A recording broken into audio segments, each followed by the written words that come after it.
welcome everybody. Hi, hit that like. We're about to get started. I've been in internet hell once again, but we're remedying it bit by bit, hair follicle by hair follicle, rended garment by rended garment. I will say my speed test is off the charts for the Ethernet part. That we remedied like crazy. It's all the stuff inside the house that's causing trouble. That's right. The hell is coming from inside the house. All right, and then we'll get to. We're almost there. I got to tell you, I think the thing that pissed me off the most, and I'm going to want to talk to you about when we bring the chat in here and everything, and everybody likes and hits the, if they haven't subscribed, start subscribing, people who are listening currently and passing on the show to other people and sharing the show. Jon Stewart's bid on AI. I don't know if you saw it. I haven't seen this. No. It's ass. But I mean, it's the same. It's exactly the same kind of like Luddite horseshit everybody said. I mean, it might as well have been a Glenn Beck bid. Okay, so in relation to that, I watched that Netflix J-Lo thing, Atlas. And it was similarly just ridiculous. Oh my gosh. So you need to watch that too, and then we should talk about that. Yeah, well, I was just like screaming at the TV. Oh my God. I was like, no, don't do that. So, like on the nose. And there's one, I think I have a singular, yes, I know you guys, guys, Barbara, with you can hear us. We'll be up in just 1 minute. I'm just still setting up a little bit, but we'll be on in 2 minutes, just like it says, ish. Well, I'll share most of this on the air because, let's see.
There's construction next to me. I hope you can't hear that. Nope, it's fine.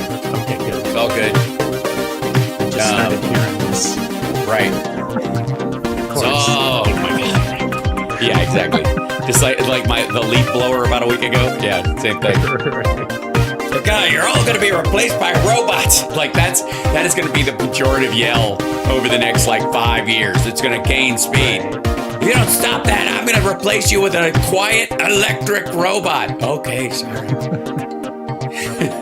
But electric is evil, right? Yeah, all right. Like electric tanks, that whole thing. Yeah. I'm going to replace you with an oil-driven robot. That's right. All right, here we go. Let's let me give me 1 more second, and we'll get started.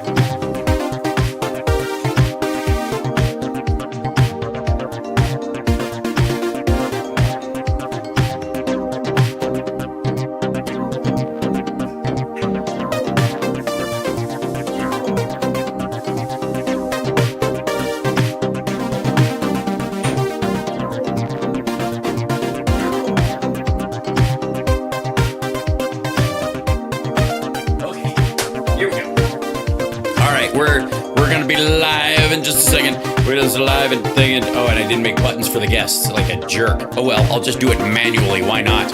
Ladies and gentlemen, welcome to the show. And right out of the gate, our dear friend Rob Glenn is with us. Hi, hey, how you doing? You know, they can hear us. Yeah, they could all hear us behind the scenes anyway, so it's fine. It's fine at this point. Good morning. How are you? Happy Friday. I'm great. Happy Friday to you. How are you? I'm good. I have had I wouldn't say 24 hours. I would say a good 18 hours of just like hair pulling internet issues at the house, and it's one of those things where I feel like Han Solo on top of the Millennium Falcon yelling at Chewie, like, don't take that piece apart, put it back, whatever, and just holding up a piece like that. And so I have any number of theories, which, because I believe, a lot of computers, even without AI, have memory, and they'll get stuck in a loop of a whether it's a Wi-Fi setting or something like that, that'll just reset to that thing. And you're like, stop resetting. I fixed you. You're supposed to. I typed in what I want you to do. Do that from now on. And it won't. If you reset it, it'll pop back to the old thing for whatever reason. It's hilarious. Like, oh, you still want this? No, I don't want that. Put it the fuck down. So, like, I've had those kind of morning, that kind of morning and evening. I was up till like 1:30 in the morning, basically stripping out the other router that we got in place before and going back to the other system, but the Wi-Fi doesn't work. So I'm replacing the entire system in the house today. I'm going to a mesh router. I'm just going to basically, I'm just going to go to Office Depot. Wait, are you replacing both the old one and the new one? Or are you with one thing? Yes. Oh, okay. All right. That's meshed throughout the whole house. Problems. Yes, it will. This Franken-net that I've been using because, and I have to say, like the Wi-Fi router that's built into the house, like I haven't really touched it over the time because it's stuck. It's mounted on the roof. It's in the ceiling. It looks like a fire or a fire alarm. It's just square. Yeah. And it's powered over Ethernet, and that's fine. And so replacing something that's PoE, powered over Ethernet, and then reinstalling it on the ceiling in the same bracket, nearly impossible. And then there's this big hole in your fucking ceiling. So, like, I've avoided it entirely. I'm basically going to take it, unplug it, put it back, and hope no one notices there's this weird wart on the ceiling because it won't matter. And then put in a mesh router for the house so that it jumps from place to place and gives you the best signal you can have. Hi, nerds. Welcome to Friday Eye with Hal and Rob. These are the kind of conversations that he and I just nod through when the other one is talking. So well, your biggest problem is you've got multiple routers stacked on top of each other, and you don't know how to connect them on your network. So well, the other thing is, I could put that one in bridge mode, for example, but it won't. I can't get to it. Right. Exactly. Thank you so much, Chandra. Over into different zones. Yeah. Exactly. Well, and also it just won't come up. It won't, like, I'll try to log into it. It won't show up on a browser that's directly connected to the Ethernet, even though the Ethernet is fine throughout the house. Like, it just farts around. And I think it's because it's got an old firmware, and it's just, I need 3PO to come talk to it. But in reality, it's probably 4 gens behind the firmware on it, and it's just been like, inside the code looks like duct tape at this point as it tries to, like, reformat itself. I did a hard reset on it, tried to start from scratch, rebuilt the Wi-Fi networks in the house, and it's still, yeah. All right. Well, maybe we just like switch out the punch cards and everything will be good. Yeah, that's right. I need to change a couple of the levers because one of them squeaks when I pull on it, right? Yeah.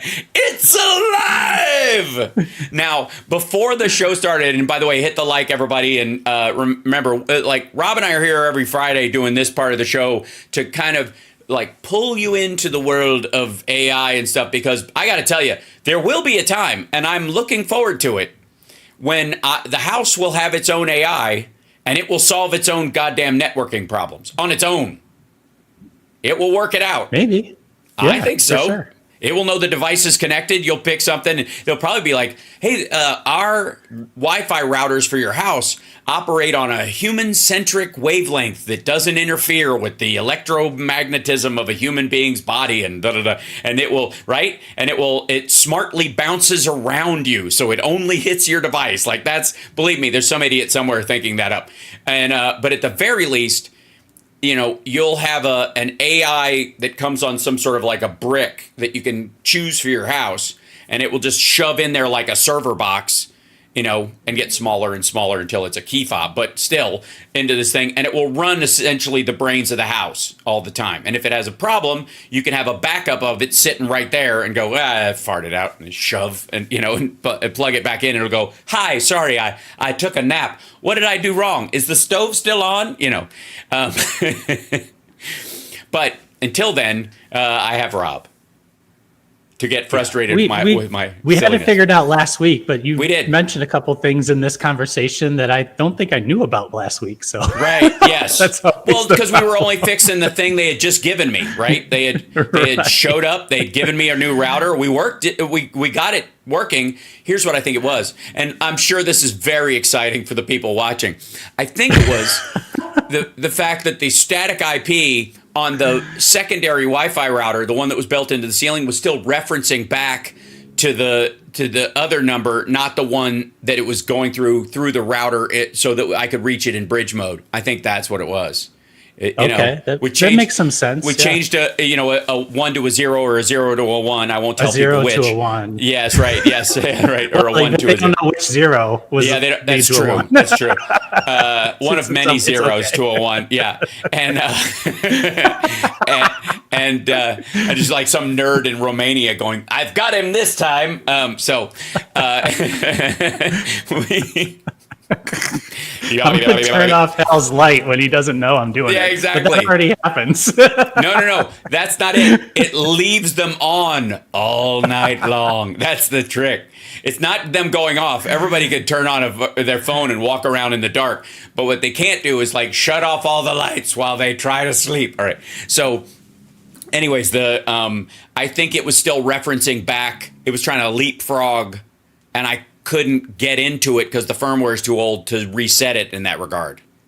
I see. It was on you call that it's on the wrong subnet. It was on the wrong subnet. That's exactly right. The term is for that. Yes. It was on no subnet. It was trying to create its own master net. It was, yeah. So I think that's what it is. And what I will do, this one I could start from scratch with something that I can personally update and put it in a situation where if I need to plug an Ethernet cable into it and do something about it, I don't have to climb up into the ceiling, right, into a crawl space. Getting new stuff is always helpful. Always helpful. You're not searching around for old new documentation and stuff. Yeah, exactly. I managed to find it. I did. On my own. It's all there. It's all on the internet. It's not, though. It isn't. Like that router thing. Oh, you actually found the physical papers? Yeah. I was like digging around. That's impressive. This is when we moved into the house. This is like, it wasn't even the original, like, welcome to your new home packet that you get from, these America West Pulte kind of companies, where they're like, which by the way has half the information for the house. So if you ever get one of these pre-made homes, ladies and gentlemen, and you will, because this is the direction we're going, except for me, and Rob and I are going to talk about this. I've got my drawings ready for you, Rob. I'm going to send them your way. For the okay. That idea. We'll zip it, and we'll talk about. That's going to be a surprise in August when I come to Chicago. We'll show everybody what I laid in your lap. But anyways, if you get one of these things, they'll give you a thing like, this thing has all the stuff on your appliances and your Wi-Fi and in your electrical system, and it's all wrong. It's just like we have light switches in this house that upstairs that will turn on stuff on the first floor. Just because it's on the chain of things. Thank you, Chandra, again for the super chat and loving memory of Chud. That was lovely of you. Thank you so much. So Carl Smith really wants to know what bridge mode is, and he's asked a few times. So I'm going to do it really, really fast. But a router, everybody has a router in their house. If you have two routers or more than one router, a router can only have 255 or 254 devices connected to it. Mm-hmm. So you have to if you bridge them, there's a limit. So once you bridge them, you have to be able to pass information from one to the other, and then from the first one to the second one, and then the second one to the internet that's connected to your cable or whatever your modem is. Your laptop, your phone. It's complicated networking stuff that nobody should ever have to think about. Yeah, it's ridiculous. I will say, the other thing too is that a lot of people do have a router with Wi-Fi built in. If you don't, if you just have a old-fashioned just Ethernet router, you have to hook up a Wi-Fi router to it so that you can route Wi-Fi through the house or the generalized area, half the neighborhood at this point with the permeate rate, like of how far the Ethernet goes. Because I see all my neighbors' Ethernet or Wi-Fi names, which is, I think, one of the small joys of life is trying to figure out people's, like, you can figure out kind of movies they like. I have I have a hotspot that I use on my phone sometimes, and it's called a CIA surveillance van, and so that when it shows up in Wi-Fi, people if they look through the Wi-Fi, they'll see CIA surveillance van pop up in there. It's just that's that kind of like some people do FBI whatever, but I do that one in particular. So you can name it whatever. So you have to have your Wi-Fi router in bridge mode to your regular router? No, yes. No. That just bounces through. Bridge is basically like something that sends something straight through without being its own. Oh, that's right. That's what we dealt with was the Wi-Fi. It was in front of the other router. There's the something Ethernet called router. DHCP, and it's the thing that like gives each of your computers an IP address. Oh, I've renewed many a lease over the years. You don't want two things trying to give your computers IP addresses on the same network. So a bridge turns one of those things off, basically. I'm extremely oversimplifying it. So any tech person that's like watching this, do not be like, this is the dumbest. No, but a tech person watching this would just go, why are you explaining this to these people? They can't understand. They're below us, right? That's why. No. Not us. I'm just saying a lot of tech people, anybody who'd be snobby about it is like, don't tell them you're going to take away my job. All right. Which brings us to let's move past this. Yes, right. Because I'm not bored by it. I could talk about it all day. That's the sad part. Mostly in the same way you could talk about a carburetor in the 60s. Yeah, you know what I mean? There you go. Like two dudes under a hood. Like there's what is that channel of all cars? It's like Motor Trend or there's a channel and like they'll talk about there's like shows about engine tuning. Yeah. And this is the same thing as we're talking about here. Yeah. Which is, I love it. My favorite thing about those kind of shows is the guys that watch those have the most modern high-tech cars and don't do any of that shit. So they drive what's effectively like, one of the new F-150s was like a glass screen in it. All of it's digital, but they just watch shows about the idea that, oh man, carburetors. And it's the same thing with like people watching the Food Network, watching chefs compete for the finest fillet of fish while just stuffing Cheetos in their mouth. It's the weirdest mismatch, between these, But cooking a steak, you can do that on your own pretty easily. It's kind of hard to be rebuilding an engine on like a 68 Chevy, unless you're in Better Off Dead. But that's another reference. Yeah, right. So moving on. 24 minutes later. I feel so much lighter right now. I can't tell you. Thank you, Rob. So much. I think once you get from three things to one thing, you're going to be golden. You'll be fine. Yeah, that'll help immensely. That's my tech advice to you. Thank you. Yes, always better to go from 3 to 1. In computer stuff, which brings me to a couple of things. One is the big NVIDIA split is happening today. I don't know if you know this, but NVIDIA and their stock jumped kind of a lot. Yeah. So NVIDIA stock is it like, I want to say like 1,300 or something like that right now. I haven't looked in the last little bit. Yesterday at 12. Yeah. But I haven't looked today. So it's going to split 10x tonight. So tonight, everybody's NVIDIA stock, for all the idiots, are going to go, my NVIDIA stock just crashed. And you're like, no, stupid. Yeah, you now have 1206 right now. Yeah, right. So what's going to happen is you're going to have, instead of one share at 1206, you're going to have 10 shares at $120. And Apple's done that several times. And that's kind of how long term, if you believe in a company, that's kind of what you want it to do. You want it to build and split and build and split. And also, it's because retail investors the regular person is starting to invest in the future of AI in a way that big institutional investors maybe are reticent to do or a little slow on the uptick. And so the real audience for this stuff is people who can look to the future, move fairly quickly, and that's your retail, Robinhood, E-Trade investors. And they don't have $1,200 a share to drop on shit. So they're not going to do that. But they will buy. The funny thing is they won't buy one share at $1,200, but they will buy 10 shares at $120 because the idea is that eventually it will grow. And that's related to NVIDIA just did this big intro to their new standard, and they did their kind of like Apple developer conference kind of thing.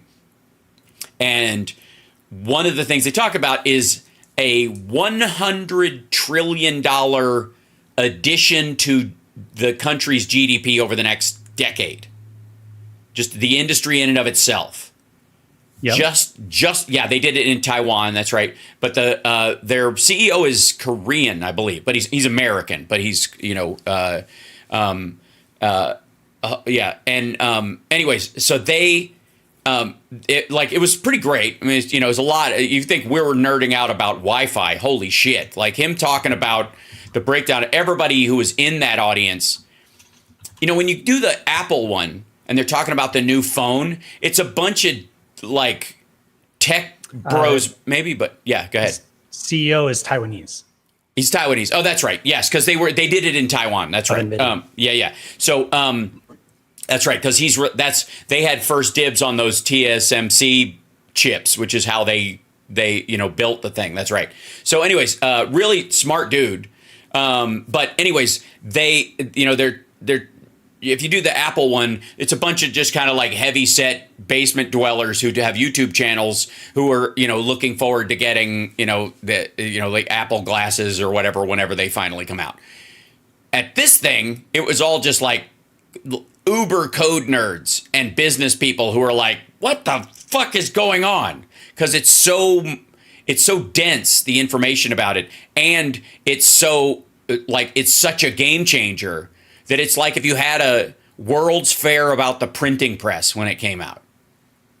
The people that would show up for that are like, all the people who are like, how do we make a better, faster printing press? And all the people who are going, all the things I could print, right?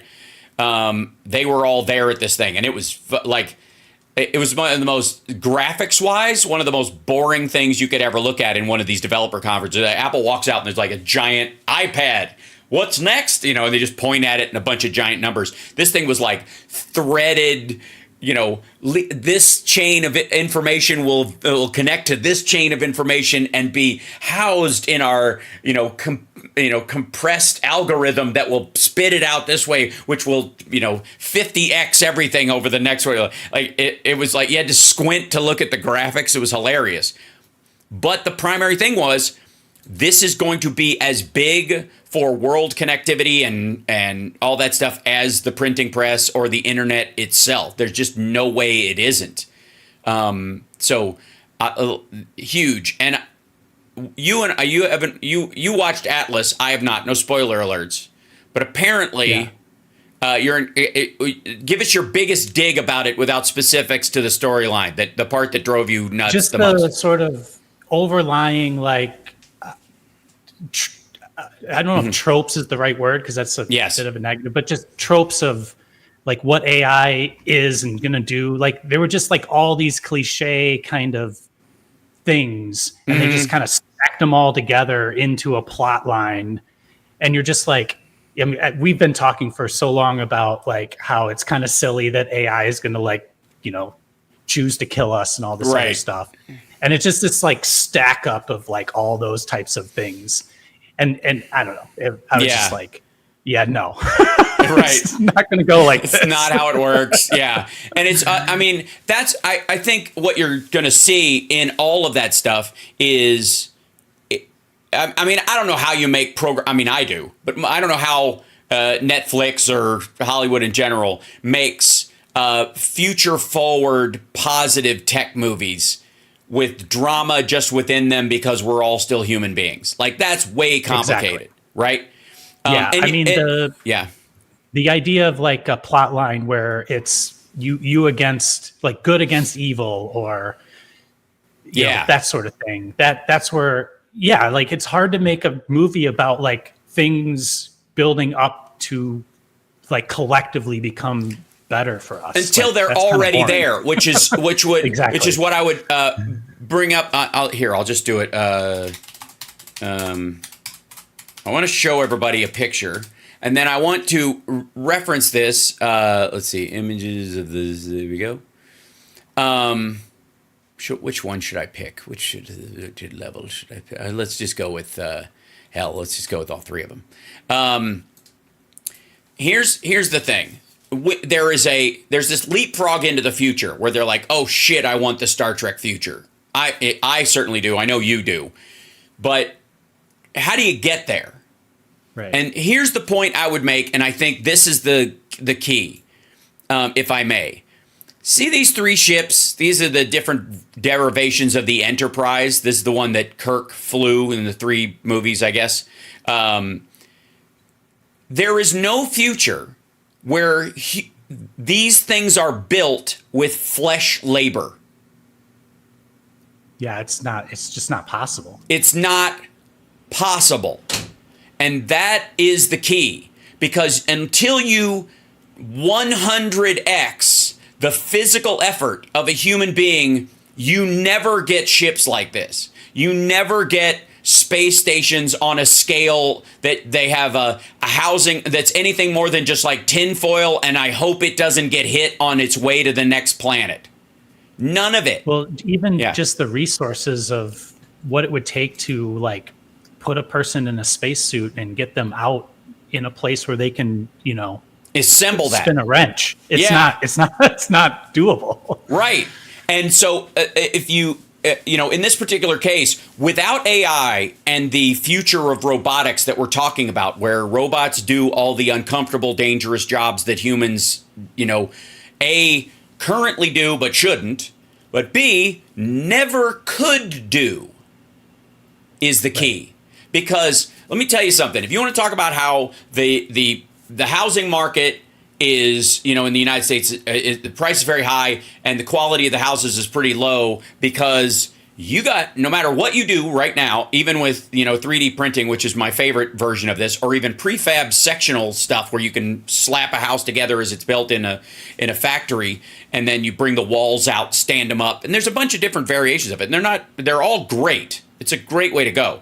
But it still requires, right now, 20 to 30 people per house. Now, a lot of the conversation, this was in the what bugged me about the Jon Stewart bit, was he's talking about how it will put those people out of work to build those houses if robots can assemble them or if AI presents the thing. And I would say, no, it frees those people up to be job managers as construction people on, instead of 30 people working for a month to build a house that's slapped together or printed, however it goes, you now have 30 job sites going where people can have houses built of varying size and higher efficiency and all that kind of stuff, right? So what you're doing is you're 10xing each of those people and keeping them all out of the job where they would hit their thumb with a hammer and giving them, control over the quality aspect of something as opposed to the quantitative, how many nails can I hit, and famously, roofing in the summer as a redhead, as Bill Burr would put it. That part goes. So the job, you 10x those things. Then the houses themselves, then you're looking at them differently. You're not going, okay, how can humans fucking Amish barn raising this structure in so that it lasts a certain amount of time, and if you want to change it, it's another big tooth pull to refinance it and knock it down and come up with new materials and all that kind of shit. And that's unnecessary at a certain point. When you have robots assembling them, or they're assembled in a factory slapped together, even, you have somebody on the job site going, okay, we'll bring these in, and the guy with the crane will slap it together, and here you got this amazing, artistically interesting house, or even just, I guess that fits the environment they're in better. because you don't have to build them based on the old ways of building a house because you're still using human labor to do it. You can, because, I've said this all over the way. I have no idea why there's a pointy roof in all of Nevada. I guess in southern Nevada. I mean, maybe it snows up near Idaho or some shit. But why the fuck are the roofs slanted? It's aesthetic. Yeah, right. That's right. An 8-inch degree, because they want a little bit of like HVAC housing space to put it in there, which is a ridiculous thing, but that's how they did it before. So that's how they keep doing it. An 1/8 grade will make the rain run off and not pool. So going to your like Star Trek thing, and I'm not like a super nerd about the canon of Star Trek, but there was like an event effectively like a world war or something that effectively like caused everybody in their world to like eliminate money as a like eliminate payment for labor, I believe. Yeah. Wasn't that the sort of idea of how they got to where they were? Yeah. Kind of the history of how they ended up there. I think they jump started that, but ultimately it was the invention of the replicator itself, like the technology or the direction towards that. It was transparent aluminum, which was created by a time loop. Well, don't get me started. Which allowed you to have optical glass in space, so you could have glass that was as strong as metal, which was a huge step forward. Yeah. Well, you started, I mean, along this or throughout this week, you've been mentioning things here and there as well. Like, so my point about bringing that part up is that we think about the addition of AI or robots or whatever in the sort of closed loop of it's just added on to what we are today. But but I constantly keep talking about other things have to change. For instance, you talked earlier about inflation and how housing or rents are a massive percentage of our inflation. If you took that out, we wouldn't have inflation. So we'd have 0.02% inflation if you took rent and car insurance out. So then the other major thing in terms of like work life is healthcare. Right. So healthcare is a massive expense. It's tied to our policy is that it's generally tied to employment. So between the cost of healthcare and the cost of housing, essentially, if you were to change that equation, that changes everything. Yes. And so we can't look at the future as if nothing else changed except I now have a robot. It doesn't work that way. No. Like everything is going to change along with it, and it has to, or else it won't work. Right. Well, and there's a great example, I think, of because Stuart was basically saying he was going after the people who were talking about how we're not going to need labor to do this. We're not going to need labor to do this. And I got to say, like, I appreciate John. I do think I hold him a little bit accountable for bailing out during the 2016 election, right about the time when the funniest presidential candidate came up and we could have used his particular voice to push back, and he just fucking pulled a ripcord. I don't know what the fuck that was. Still irks me.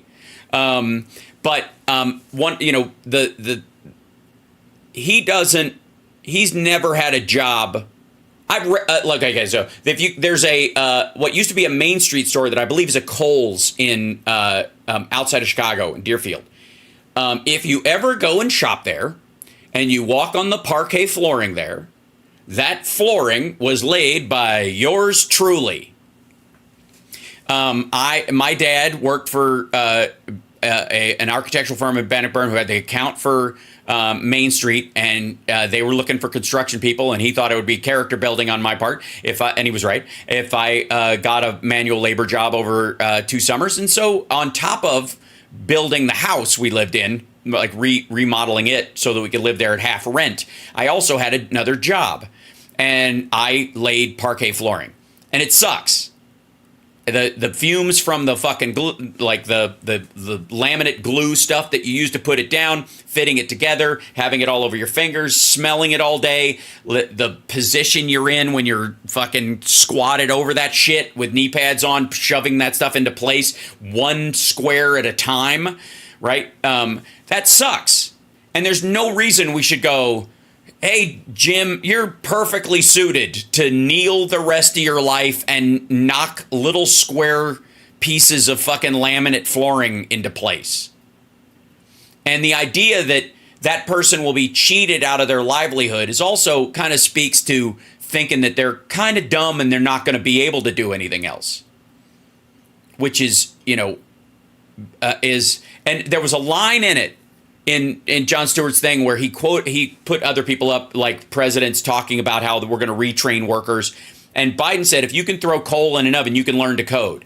And that was a big punchline on the Daily Show. And it's kind of fucking elitist as shit to say that's not true. The assumption in that joke is, nah, man, you can't code. You can't code.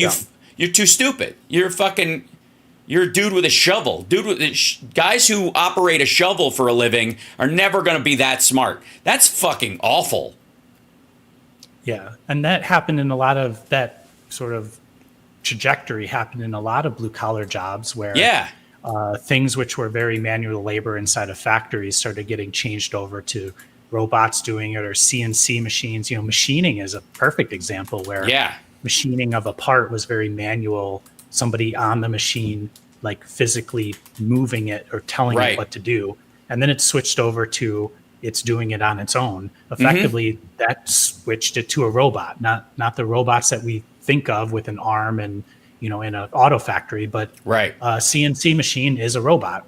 And so now that person, instead of moving the levers, they had to hit the buttons or read the readout, or they had to switch to understanding what G code meant. And G code is like the code, if you will, that runs a CNC machine. So those people that did that job were totally capable of doing that. They just needed the time to do it and switch over. Now, the next kind of progression is that instead of handwriting code, you're going to be using some sort of software with a different UI. Right. And that software is going to write the code. But again, you haven't stopped. If your job was to previously move the levers, you switch to writing the code, and then later you switch to using the software that wrote the code. Right. And then after that, you're going to switch to using the AI to run the software to write the code. My point is simply that these processes just evolve into something else. And, it's the equivalent of saying, it's the equivalent of saying, look, if we get a carriage and have horses pull it, then all the heavy, muscly dudes that carry the king around in a little Pope box, what are they going to do? Right? With their time and their lives, other than, I guess, educate themselves and grow. Right. And that also, once you move from, we put the queen or the king in a carriage, eventually nobody's going to make just one fucking carriage. The guy who makes carriages is like, oh, that was pretty easy. I bet I can make a better carriage. And then he makes better parts of it. And then he's like, you know what? The hard part, the blacksmith shit, I don't need to do that here because there's wood everywhere and most of the shit's made out of wood. So there's a blacksmith down the road. He can just make the what's effectively the buckle that holds it onto the carriage itself. He can hammer those fucking things out for me, and then we can make a lot more. And then you get in a situation where not only the king has a carriage, and that's what the Ford assembly line was all about. The Ford assembly line is why cars are normal, because there was a time in this country where they absolutely fucking were not. That it was, sport of kings kind of shit, Go watch Chitty Chitty Bang Bang and look at the process to go for a ride in the car where everybody's putting goggles on. These giant, enormous. To the death. Just they put a fucking rag over their face because of the smoke coming out of the engine. Right. And they don't have seat belts. So if they make a mistake, they're probably going to go headfirst into a tree. That's right. Yeah, right. And if they did eventually go, I should have a seatbelt after 3 accidents, they put it across their lap so they fucking they basically jackknife into the steering column, which is how most people in the 50s died in a car accident, was impaled on a steering column waiting for someone to show up if another car drove by.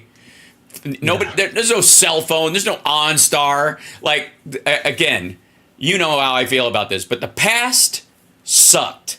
All of it. Everything up till a half hour ago was complete shit. And that is always true. Even your parquet flooring, like you would probably not put parquet flooring in anymore. You'd use some sort of engineered laminate, tongue and groove click-in thing that looked just like it after you were done. And not only did it take you less time to put it in, you didn't breathe the fumes of the glue. There's no mold. And it's probably going to last longer because it's engineered better. Right, so and it's built to there's all kinds of things. Yeah, it's built not to get moldy, which leads to other respiratory diseases and all this kind of shit. And that kind of goes to the so one of the things. Okay, the other thing that drove me crazy about this fucking Daily Show report was that they made kind of jokes about them showing off the talking phone aspects of it, the little demos that they do about the average person's functional use of it, right? And he's like, you know, and what do they do with it? They use it to make, you know, I guess stupid things do stupid things is essentially it. But there is said everybody now we text emojis to each other, like right. Right. Okay. So we shouldn't have cell phones are dumb because now we use them to text emojis. Emojis, which are, by the way, emotionally satisfying, silly, and fun. Throw some emojis in the chat if you feel like it right now, folks. But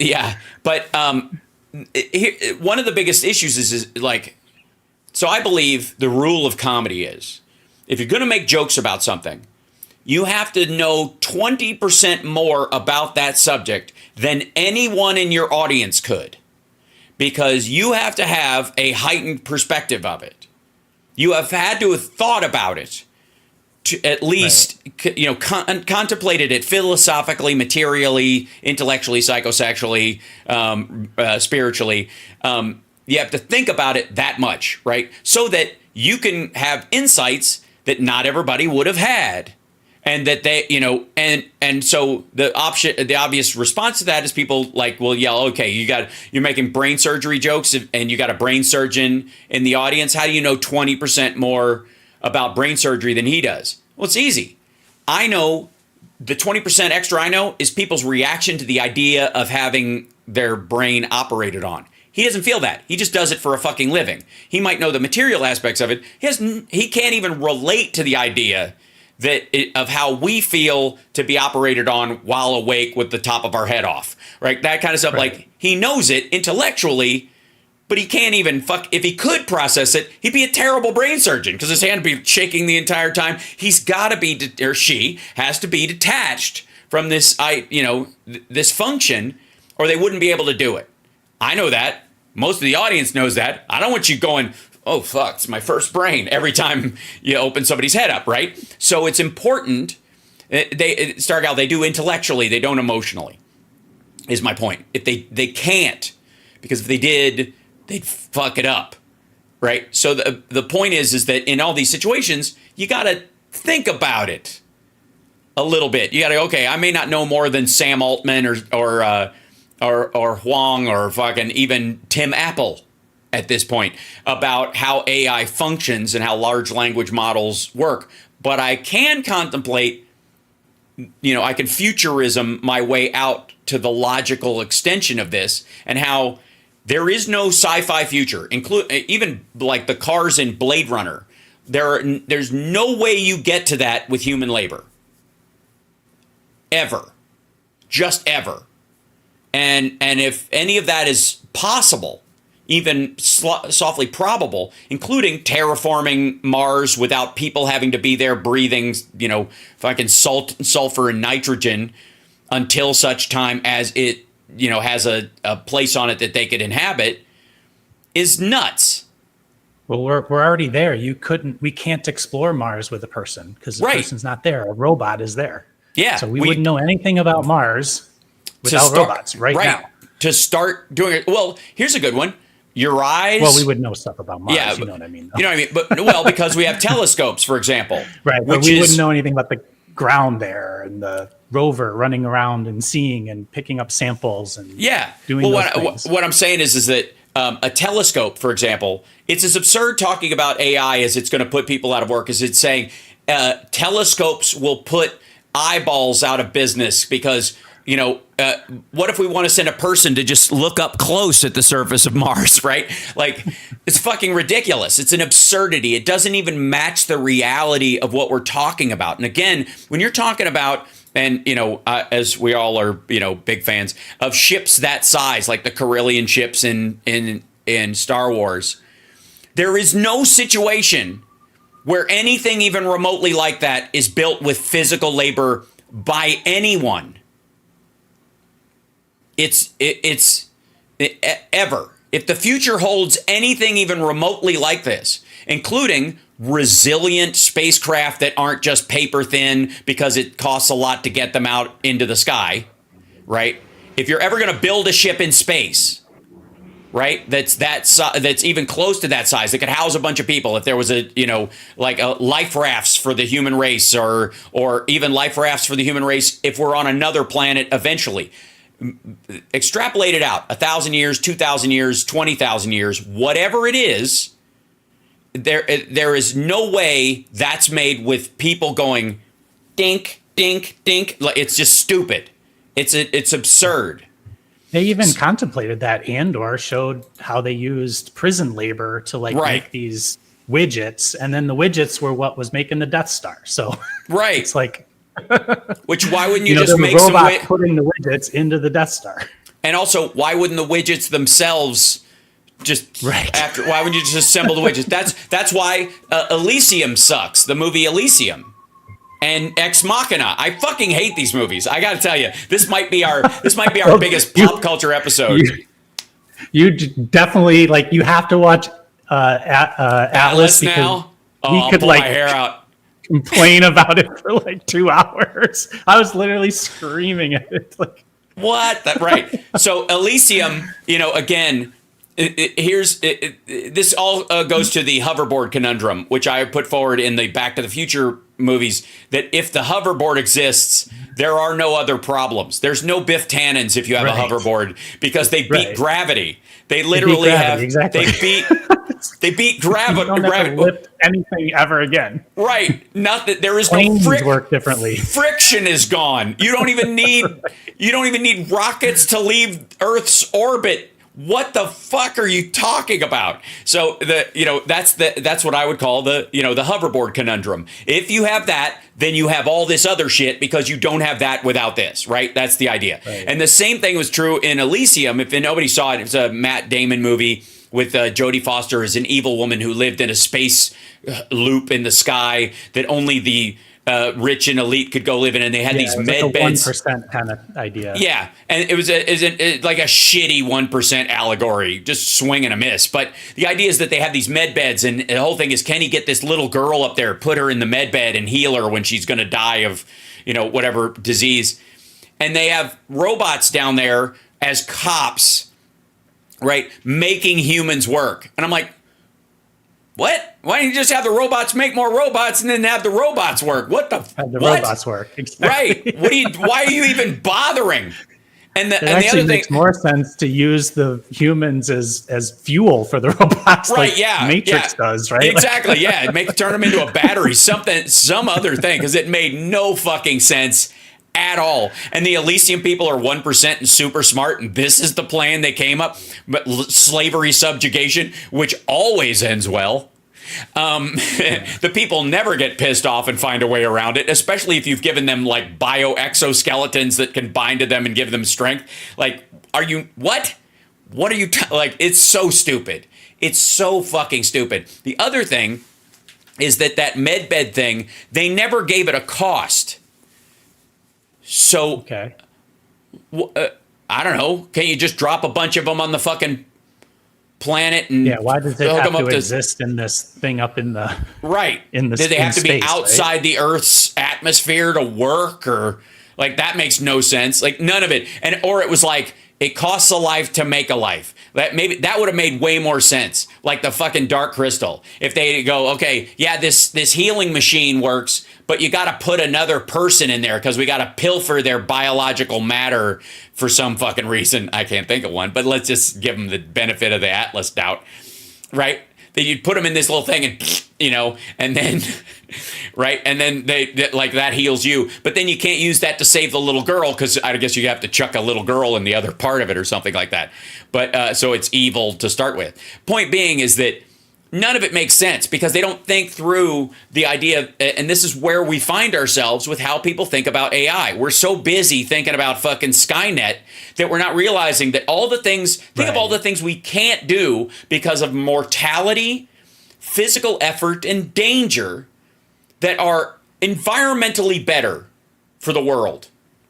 Nuclear energy with robots making sure that a reactor never melts down. You can't have people inside the reactor ready to throw some fucking switches because they'll die. You can't have a mechanism that goes to the outside that's inside the reactor that operates on a series of levers or electronics because if you have to shut the fucking thing down, any path for the nuclear matter to go out, it will find a way. The life finds a way. And so does radiation. And so you'd want something sealed in there that can take the radiation, and once it craps out, you replace it with another one. It never falls asleep. If its battery gets low, it's automatically charged or whatever the fuck. And then you don't have to worry about nuclear waste anymore because these things will dig holes deep enough. A human could never dig a mine deep enough to put the shit into the earth where it'll never hurt us again. A robot absolutely could because we don't worry about it getting trapped in a fucking mine shaft. It's just a failed experiment. With this extra knowledge, we come up with something else to do with the so-called nuclear waste. Like it's only thorium reactors because it's not usable for the specific technology that exists today. Right. But that doesn't mean it can't be still used. Right. So one of the things that came up in the Daily Show bit was this one guy.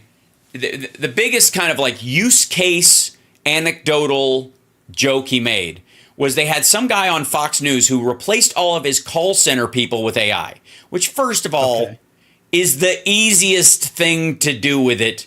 And everybody's been doing it. Like we've had chatbots operating as... It's basically like a frequently asked question chatbot. And if you go to a site that's been on for 5 years at least, maybe more. Right. And then it's like, it doesn't answer your question. Now talk to a human being. Like that's not even new.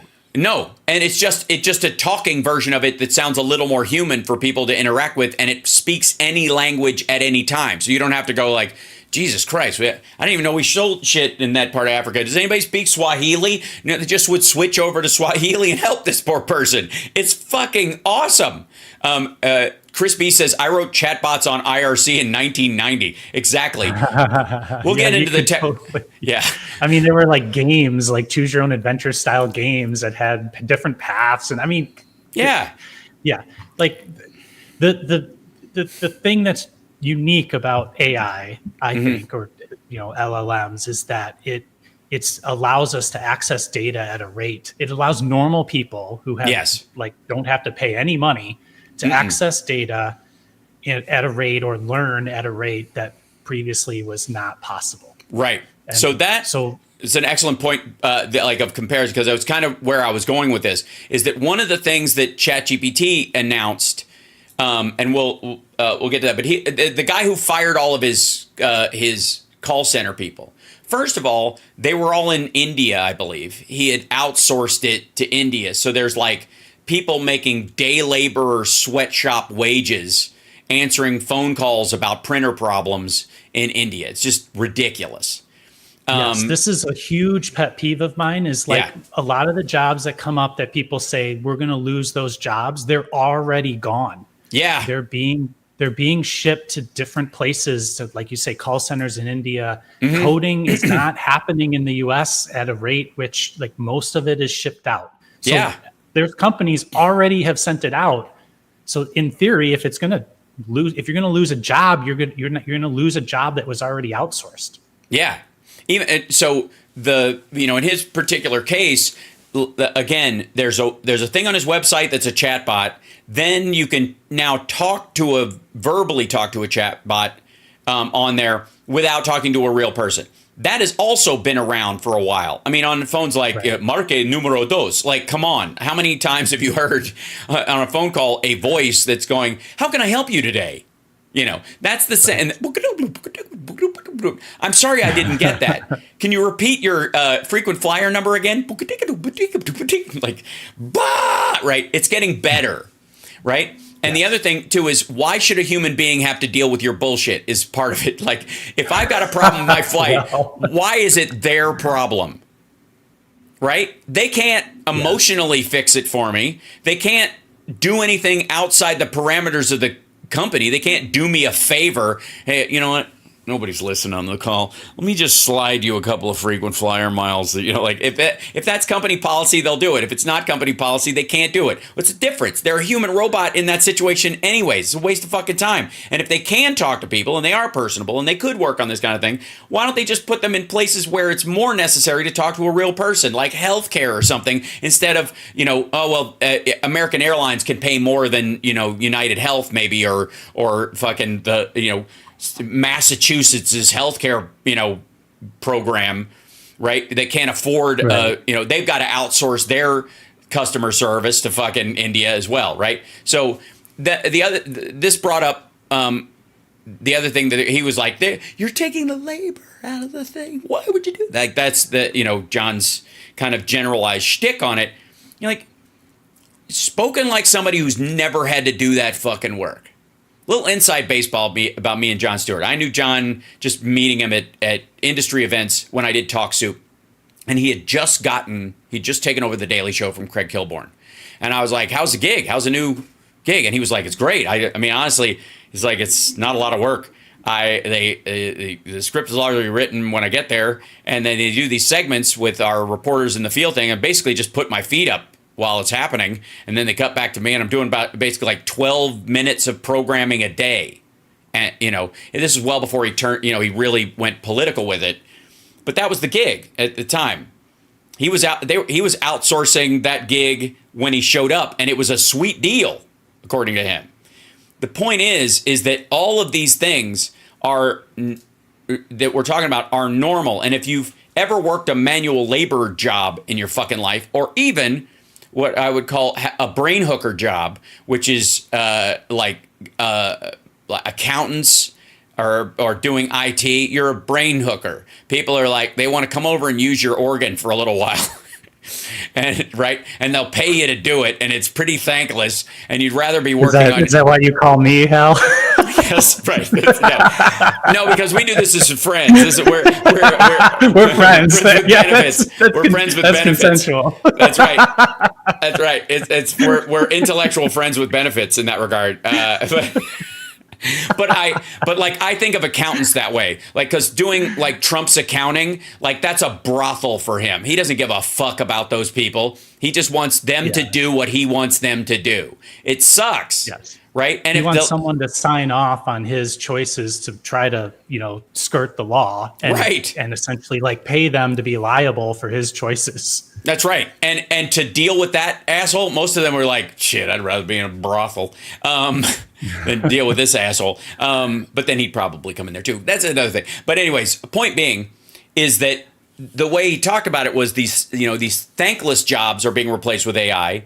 And the assumption being, and what he's talking about, is that the people that are being replaced in those jobs have a glass ceiling on who they are as human beings, their abilities, their intellectual level, and we just gotta there's gonna be, like, I don't know how it happened, but Jon Stewart in that segment became Smales from fucking Caddyshack. Well, the world needs ditch diggers too. Like, that's what he's talking about. That's how he's talking about it, and it's fucked up.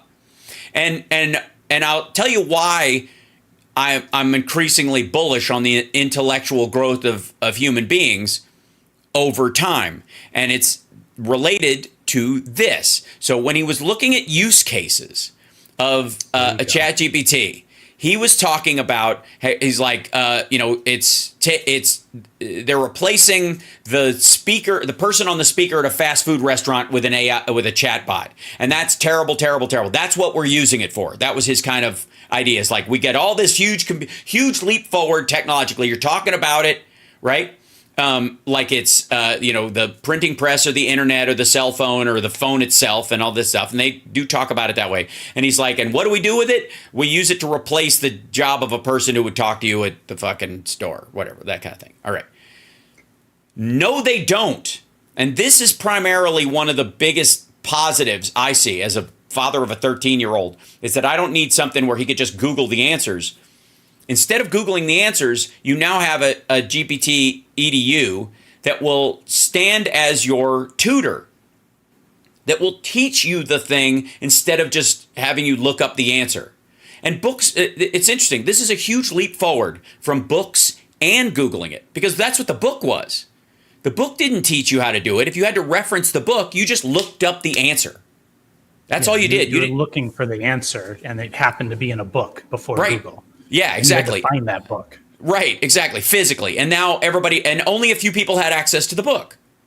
And then the books became more available. But even then, your parents had to be able to afford an encyclopedia if you even wanted a chance at going to college at one point, much less university. Now, almost everyone has access to all that information and more. And in this, instead of just looking it up and going, what's the answer? I'll just Google the answer. Instead, by the way, this can also, if you set it to do it eventually, this is how it'll work. It'll keep you from Googling. Don't Google it. Let me work you through it. It'll talk to your kid like a tutor in that regard. In those moments when you're not there, or in class, or even if there is a class. I mean, I don't know why the homeschoolers aren't jumping through the fucking roof about this shit. But they are establishing integration. This is a little small, sorry, on here. But campuses are using ChatGPT right now. They're doing pilot programs about it. Columbia University is leading an initiative to integrate AI into community-based strategies to reduce overdose fatalities. Her team built the GPT that analyzes and synthesizes large data sets to inform interventions, reducing weeks of research work into seconds. Undergraduates and MBA students at Wharton completed their final reflection assignments through discussions with the GPT-trained on-course materials, reporting the GPT got them to think more deeply about what they've learned. That's the crucial part. That instead, an oral exam, for example, you can't, regular community colleges could not afford enough staff to do oral exams of any meaning for every student there. Only the highest, if you're going to get out of Stanford Business School, they've got the teacher themselves and a TA and a panel of people, and you can stand in front of them and do your oral exam, and they go, this fucker knows what they're talking about before they send them out into the world. But a community college can't afford that. Now they can. So the idea in the space of learning, we think about AI as like, I'm going to go to it and it's going to tell me the answer. And it's really easy. Like, oh, why, our kids can't use calculators because they should figure it out themselves, right? It's sort of like that. But the difference between AI currently and what previously it was is that it goes in the other direction. No, it goes in the opposite direction. So just as well as it can give you an answer in plain language, it can hear you talk to it in plain language. Right. So like you say, it can actually evaluate whether or not you understand something by listening to you describe it.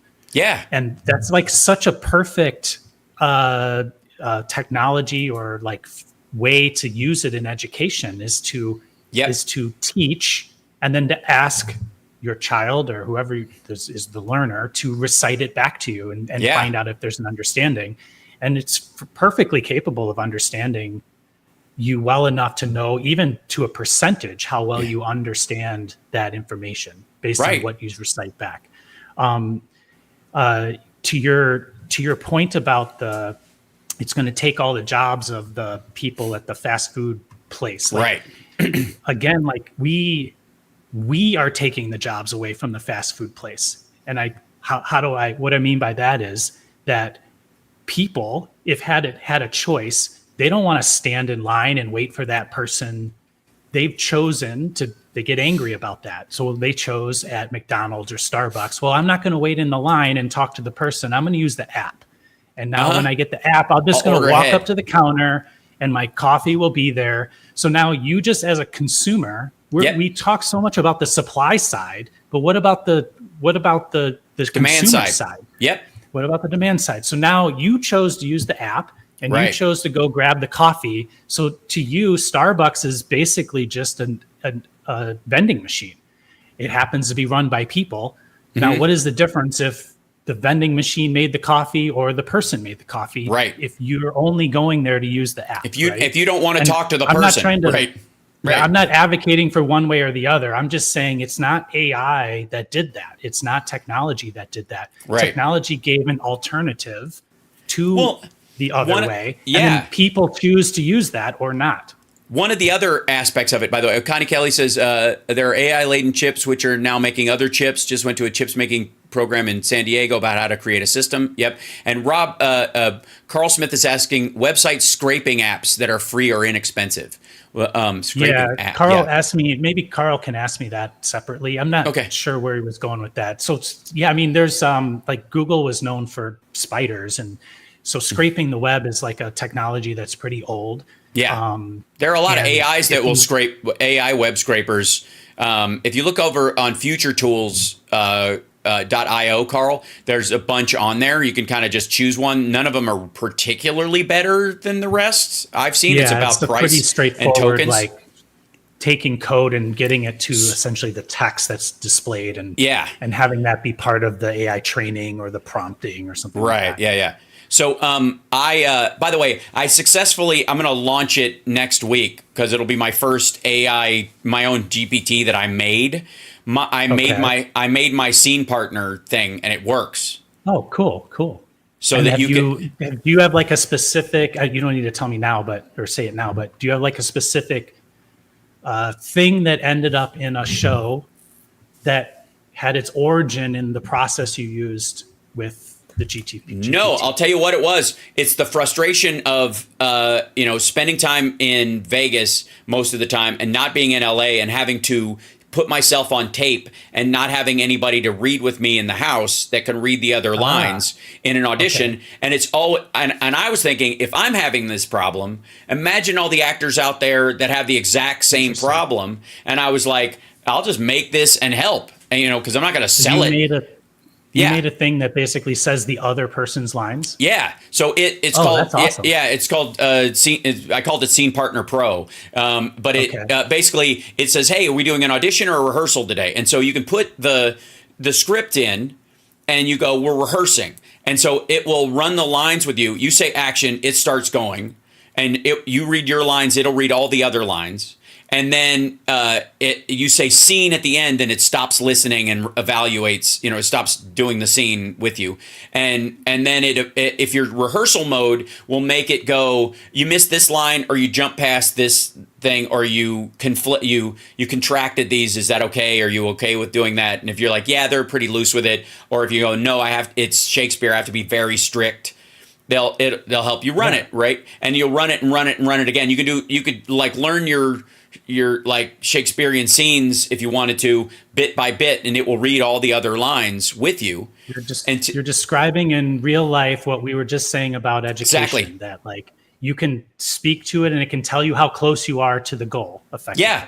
Right. And then the other one was the audition one. And I made the audition version of it. It took a little bit of tweaking and I couldn't figure out because it would immediately start talking after I said scene. It would go, how do you think you did? And blah, blah, blah. I'm like, okay, in audition mode, you have to stop talking until I engage you again. Until I either, type something or I say, I put a phrase in like, let's do it again. Because I want to be able to cut at the end of the audition if you're taping it for yourself without having to cut the audio off. Now you could just, take the audio out and but that would add an extra step. You shouldn't have to do that. You should be able to just tape it on your phone and it hears the other voice and that's that. Yeah. So to me, not only is that helpful to me, and that was something that I need, the AI casting couch, if only. I'm also laughing at Kurashi. I think it says, will it also say, we'll call you, and then it doesn't. Yes. Well, that's already built in. You don't have to do that part. It's already taken up care of by the You already industry. know it's not going to call you. Yeah. I hope not. Jesus Christ, what a terrifying notion in the middle of the night. Have you been thinking about your scene? What the fuck? But you can, send in your audition in those situations where if you're, let's say you're on another project or you're away and you've got a major audition and you can't find somebody to read with you and you don't, and you can tell it, like, give me a lot of emotion or none at all. Just read it flatly. I'll add the emotion to the other lines. Don't, we're not doing a scene together, that kind of stuff. Or in rehearsal mode, you can go bring up the emotion in your reading so that I can have something to bounce off of, that kind of thing.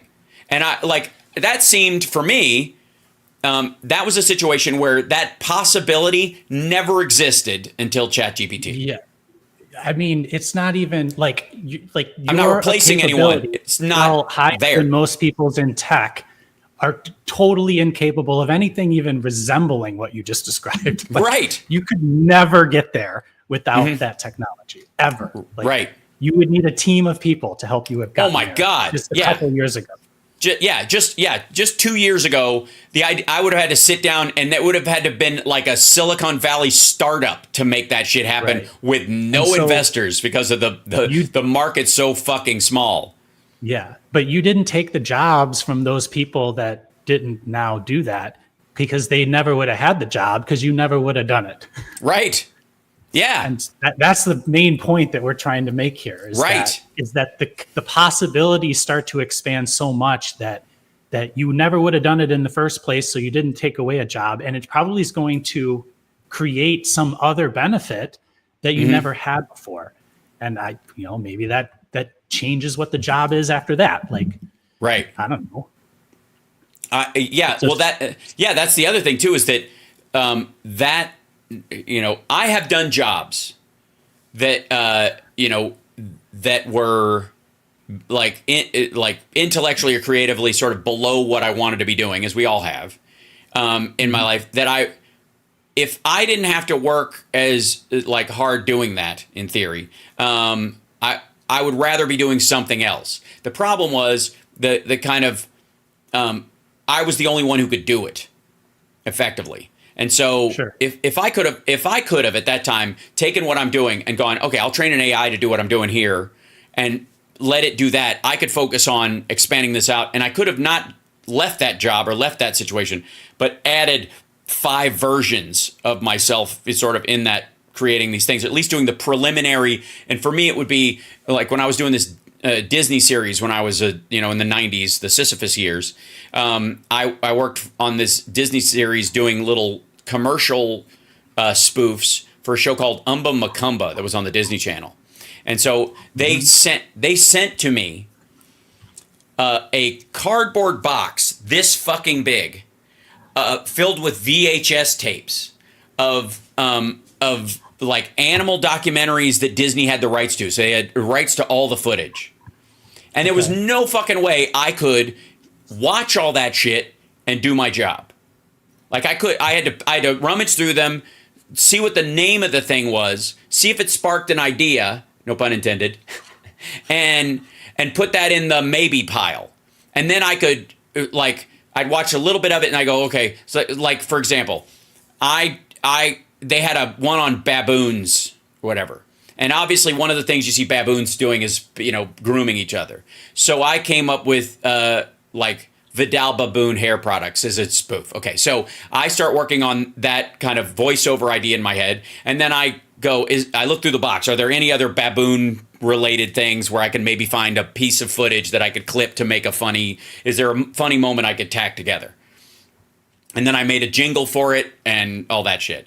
And I made a wildebeest, transport company thing because of all these herding wildebeest videos that they had and stuff. And so some of it was they got a lot of this shit. I should be able to find something funny if I slap together a minute of all this stuff. But if I could have taken these videos themselves, had AI scan them, and done word searches on stuff, or had it go, there were very exciting videos along here, because there's like those sites now that can go through live streams and pick out exciting gamer moments. Gamers are using them a lot for that. Like when they listen for you to scream or make a big noise, or a lot of happening on screen, and they'll pull that piece and go, this might interest you. And you go, yes, that does. No, that doesn't. Look for something I need something really slow motion and steadily for this kind of bit. And it'll go back through and scan it for slow motion stuff. You probably could have hired a person to sit through and watch these fucking things, but they would have only done that job so that they could get a writing job and move up. And they probably are better suited to doing that in the first place. It's a waste of time. It's a waste of their time. They could be doing something where they're combing through, instead of watching all these fucking videotapes, to scan through and see what's on there and go, okay, that was funny. That might work. This could work. They could be on the internet running, ideas on stuff, or doing research for you about details about the kind of thing you're going to run, so that you can kind of slap those things together, right? From a creative standpoint, here's a bunch of funny facts about that particular thing, and it relates to when they made this video, which is not something an AI would necessarily look for unless you built it to do that. So, if I could have done that, my productivity alone as a creative person would have 10x'd. Yeah, and it's a multiplier effectively for anybody that uses it. Mm-hmm. Denny asked a question: what can AI do to curb scammers and hackers? It falls also into this same category. Hit the like and the subscribe, and you're watching Housemarks Mornings Megaworldwide Friday, and this is Rob Glenn. Yeah, there's Rob Glenn. Rob Glenn, redesign, Chicago. There we go. All right. And I'm not AI. A lot of people have commonly say they think I'm AI, and I'm not AI. No, I'd be a really good one. It's impressive. I've physically been in the same room with Hal, so he can attest that I'm. That's right. Yes, that's true. And we will be again. In a similar sense to what we're talking about education, also in general, the concept we've talked about. Oh, I hit my mic. The concept of like it being sort of like embedded into your phone, things like that. Mm-hmm. The path is that it's constantly sort of, all of your information is sort of like part of the ether of your version of this thing.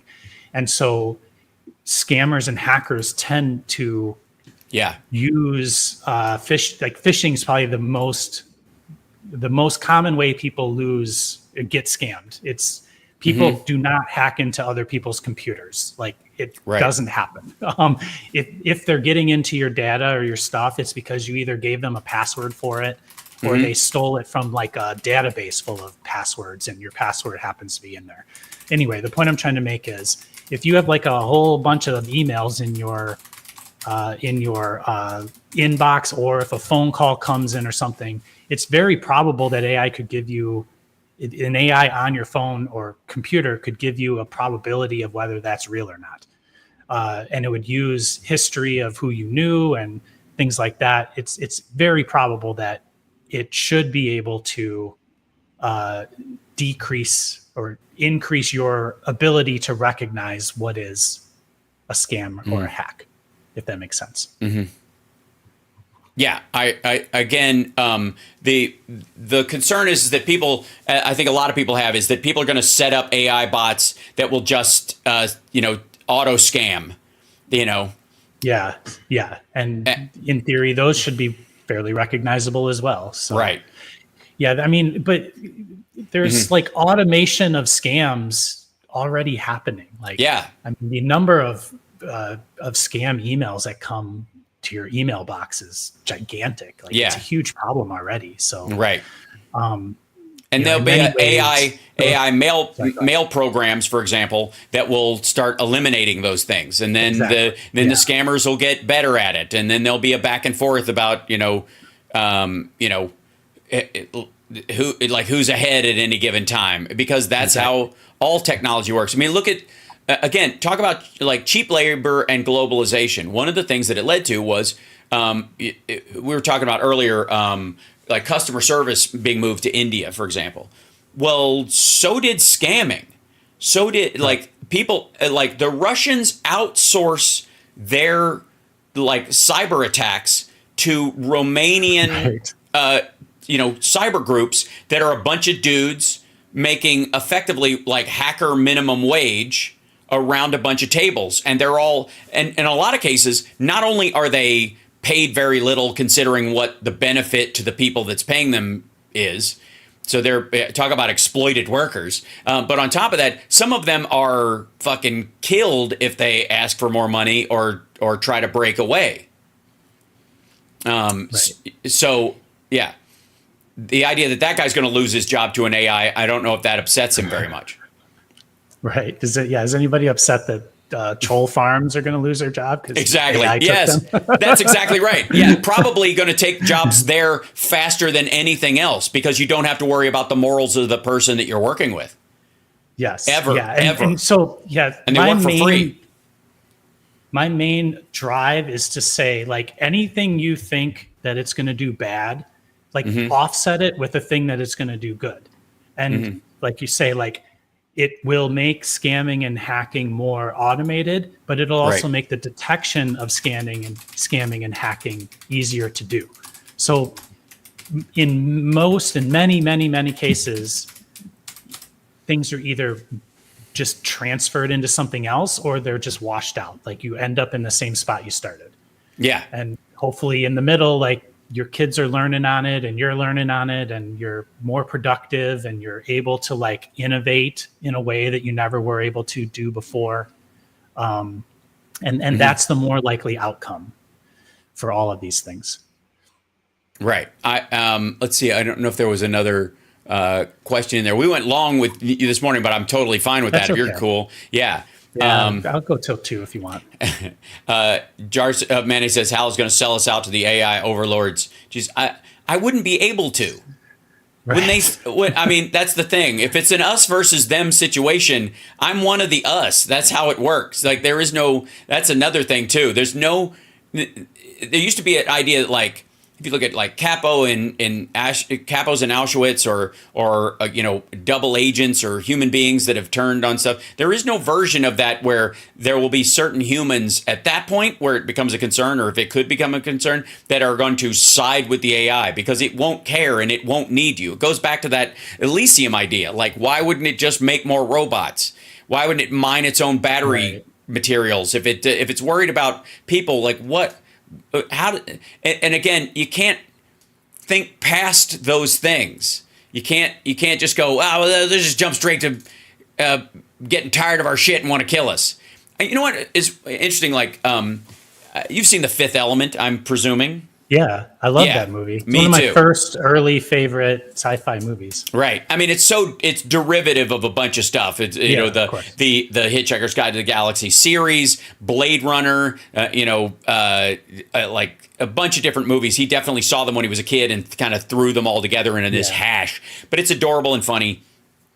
And one of the big moments in it is one of those tropes that I think you and I both find very irritating, which is the moment the video, right? And she sees humans destroying, the world, and they're it ends in a mushroom cloud, right? Yeah, and you're like, everything ends in a mushroom cloud, right?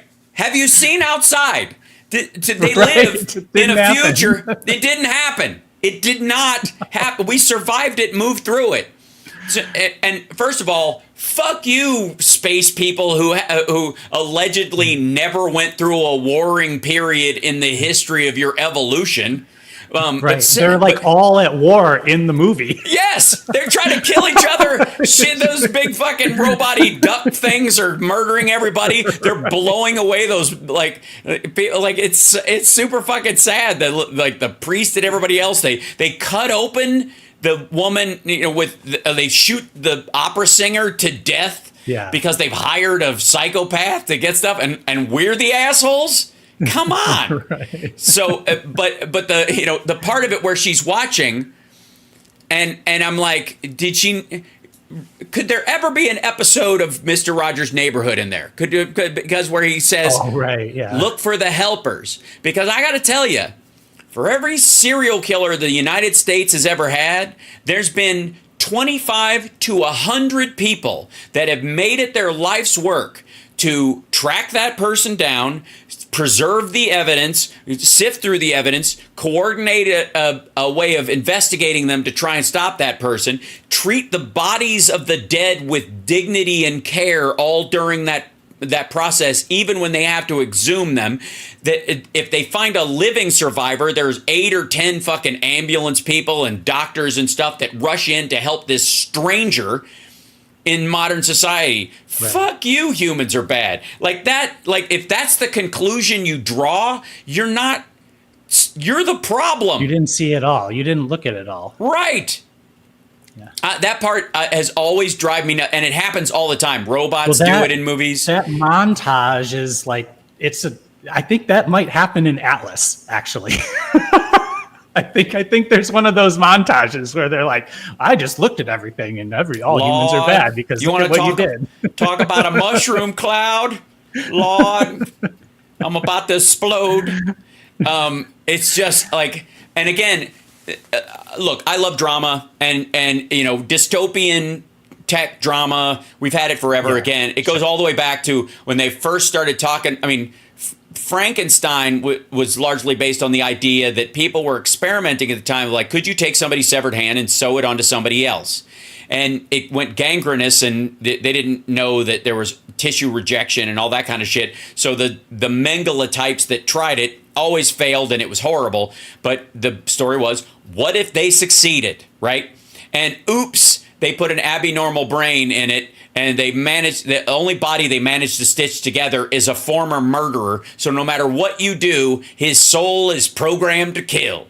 And so all these old, like the 50s was full of these anti-science fucking movies where somebody gets their arms amputated and they sew on some arms, but they gave me the arms of a killer, and they're just fucking walking around choking the shit out of people. Or like, they gave me the eyes of a murderer, so everyone I look at, I want to kill them now. Like that I'm fine.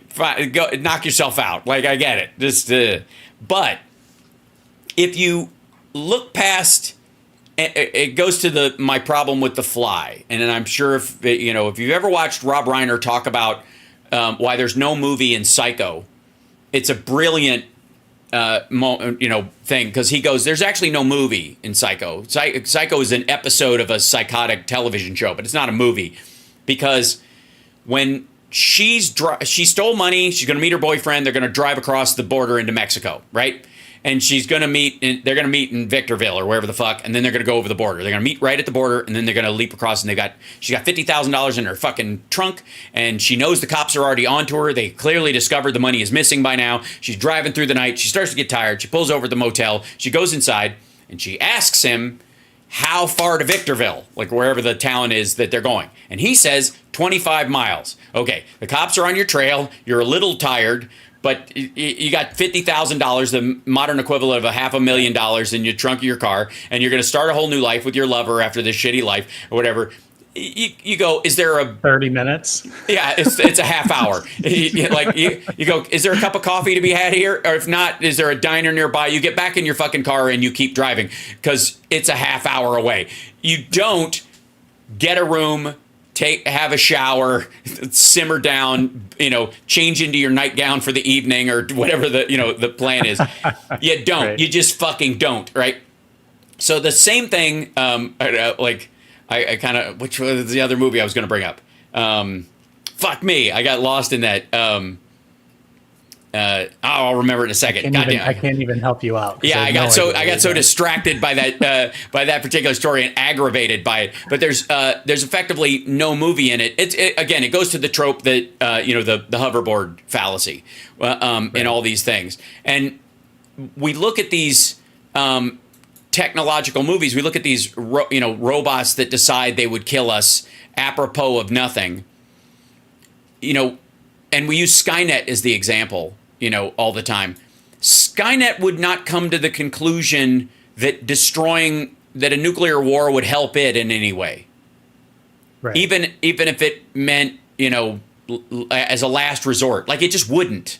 It just, The Fly. Thank you, Sphere. The Fly. Okay, there's no movie. You did mention The Fly. Shit. There's no movie in The Fly. You know why? Because he has these two teleport things where he can teleport things from one thing to the other. And he says, I just can't get living things to go through it. Who gives a fuck? You can teleport non-living things.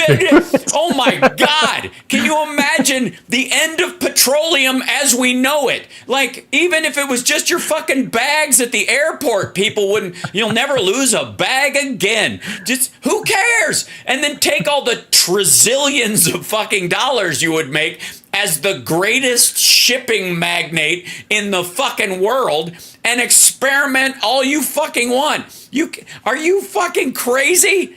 That is the dumbest fucking hitch point in an entire thing. That's where it's, Seth Brundle becomes a moron, and his girlfriend's just as stupid because she doesn't go, why are we trying to send steak? To him. I'm going to try that. Well, even just like he was trying to send a steak through and make her taste it. Right. She's like, because it's synthetic. And like, where's the point where like, hey, asshole, who cares? Who cares? Like, you'd never have to ship physical goods ever again. You could send physical goods over the internet. And then, let's go beyond that. Let's say you have a replicator now, because whatever the atomic aspect of whatever you're drawn from is there in the pod, is attached to this other thing. It's not actually carrying the molecules through the fucking tube, insofar as we know. It effectively is a replicator. It is. You built a replicator. Stop it. All you're Just doing stop is it. Putting matter into a certain order. Oh my fucking God. It's the stupidest thing. So that part of it, that where there's no movie aspect of it, has a lot to do with us trying to crowbar a dangerous, awful future into the world of technology. Black Mirror does it all the time, where they're like, let's take this thing that's going to be a net positive and create a story where it's a net horror show and a super negative, right? And to do that, you got to make a lot of leaps. You got to bullshit your way through a huge chunk. And that's where Ex Machina just fucking drives me crazy. Because, again, there's no fucking way that guy... I don't like talking tech. Are you fucking kidding me? If you made synthetic muscles on a robot that you could have sex with, you talk tech all day, dummy. That's all you would talk about. Look at how you and I just... Like, we could go off on this shit at no end. Can you imagine if you and I created humanoid robots, we invented them with AI in them? You couldn't shut us up. Right. We'd bore the fucking tits off of everyone. Are you nuts? Like, it's, that part of it, I think, is built into this catastrophizing about it, which I think is what you and I on this show have been trying to dissuade people from and get them to start putting their toe into trying it, in one form or another, whether you just use the free version of ChatGPT, which is far and away better than the paid version was a year ago, right? It's amazing, just the availability of it. 4.0 is very, very good. Oh, it's super weird. Yeah. I will say I don't like, they took away what is effectively the Scarlett Johansson voice, right? Oh, yeah. Right? Because they were worried about it, and they have not replaced it with another similar or esque voice. So I'm not a fan of the voices that they have. Okay. And you can't make your own on theirs, right? No, not yet. And maybe Pi AI has spoiled me, and it's like you're stuck with Pi because you like her. Well, there's 8 voices on there. There are 8 different Pi voices. There's only 4 ChatGPT ones.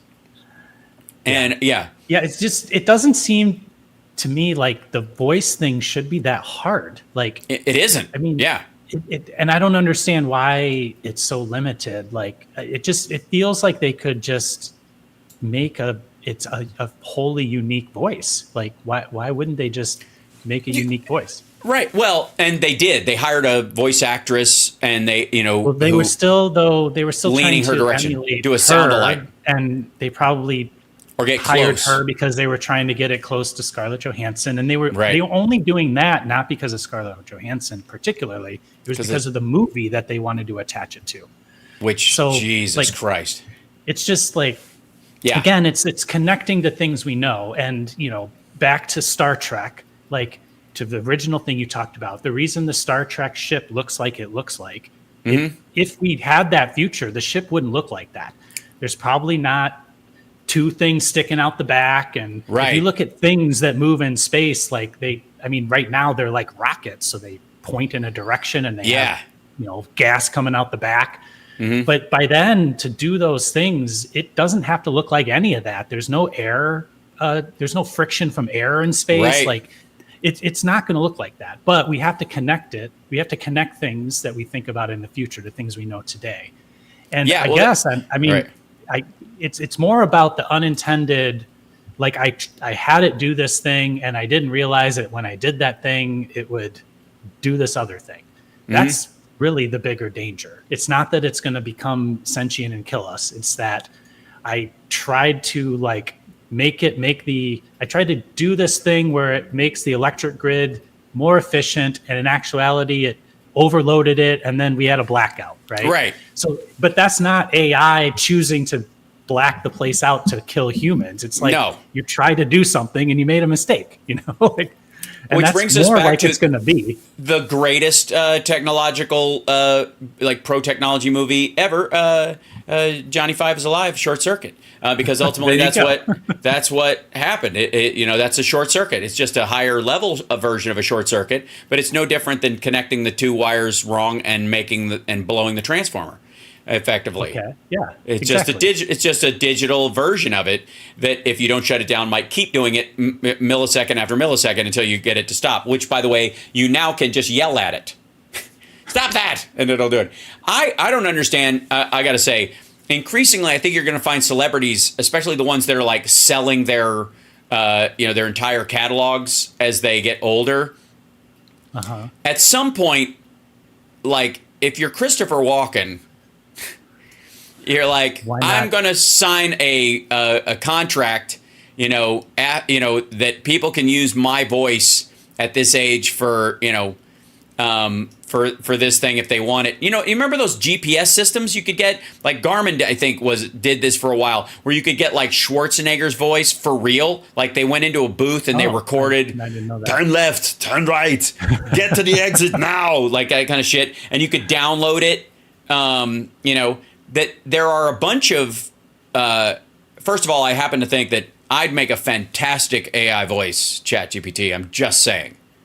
Magical. Like really good. Comforting, and yet masculine and firm. But the point being is that I think Christopher Walken and people with very, easily distinguishable voices would make a fucking killing on a lot of these AIs that originally do this. And it could even be a short-term contract, like 5 years, you can use it, and then you have to switch to another AI if they sell it to somebody else, if they're not getting paid enough to do it or whatever. They get a...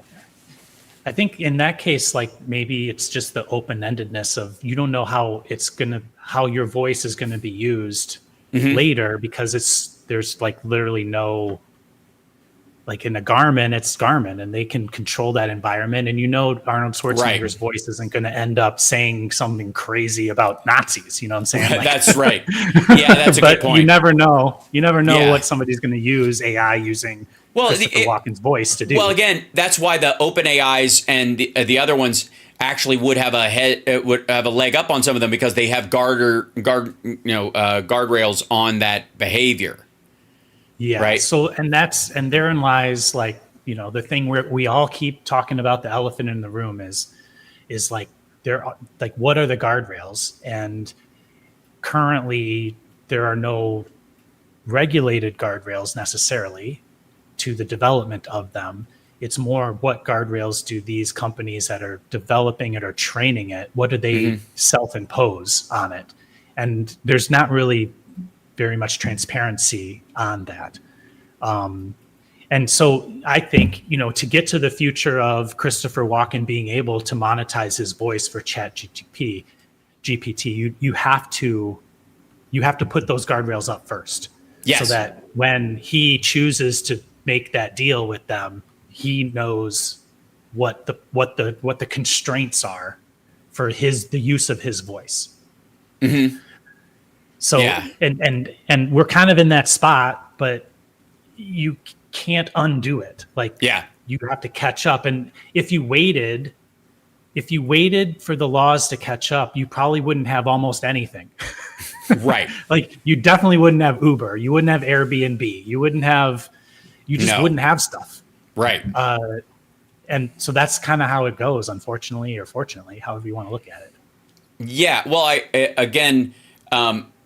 when we looked at the ChatGPT EDU, for example, I think there's a great example where, let's say Harvard has a GPT built for one of their classes. And what they do is they took a voice that was, the only recording of Thomas Edison that they have, and they had a GPT create the voice of Edison. And that's your ride-along AI that works with you in the class to make sure you understand the work. That kind of stuff. That's interesting. If a